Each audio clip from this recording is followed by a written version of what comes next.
2-minute theology, missionary work, and martyrdom of the Georgia Martyrs.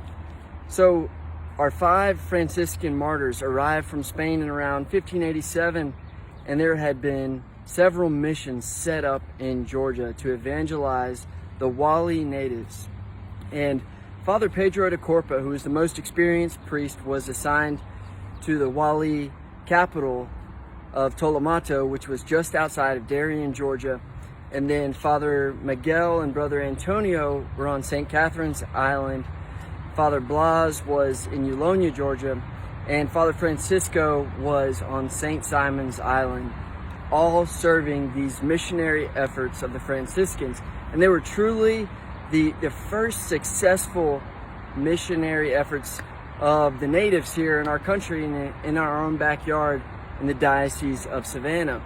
And what were these men doing? Well, they were not only teaching the Catholic faith and bringing people into the church, but they were also teaching them how to read, how to play music, how to write, and they learned their own local language here, the Gwali language.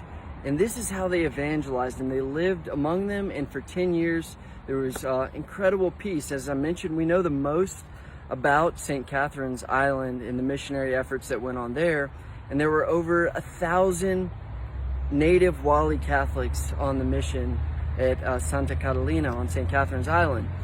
And most of us would be surprised to know that our nation's oldest book was written right here in our diocese. It was a catechism in the local language, in the native language, and also arguably the first recorded baptism in our country took place right here in our own diocese in Savannah.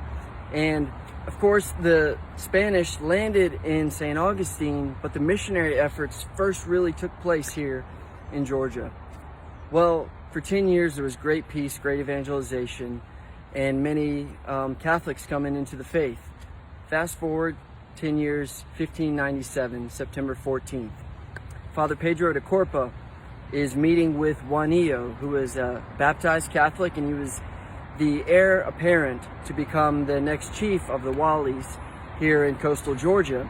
And he told Father Pedro, he said, well, when I become the chief, I'm going to take on a second wife. He was already married, baptized Catholic, and Father Pedro de Corpa, and I'm just picturing the conversation, is, Juanillo, my son, you're already married. You know the truth and the teaching of Jesus.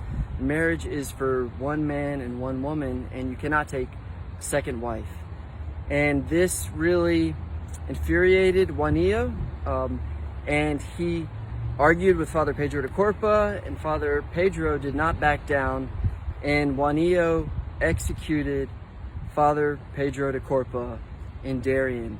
And he told the rest of his warriors that we are going to eliminate these priests, these Franciscans, from our territory. And so he set out a plan to kill the rest of the Franciscans. And on St. Catherine's Island, he told his local leader there to go ahead and kill Father Miguel and Brother Antonio. And the local leader of the Walis said, we're not going to kill our priests. Please take any of the food we have. We'll send you jewelry. We'll send you some of our weapons. Do not kill our priests. Well, Juanillo was very thorough. They went to the island themselves, and they killed the Father Miguel and Brother Antonio. And then also Father Francisco was killed, we believed, on St. Simon's Island.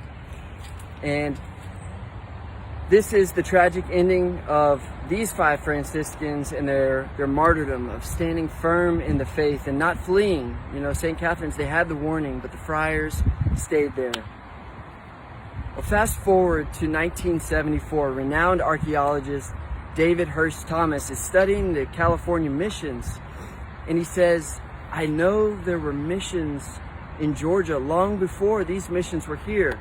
Well, we can touch the California missions. We can't go down to touch the 16th century in Georgia. It's been erased. It was erased entirely by the English when they colonized. They got rid of any Spanish, any Catholic influence that was here that predated the colonization of Georgia by the English. So Dr. David Hurst Thomas begins an archaeological study, especially at St. Catherine's, because they knew that there was a mission church there and great things were uncovered. And that is what we're going to talk about in our next video. God bless y'all. See you on Monday.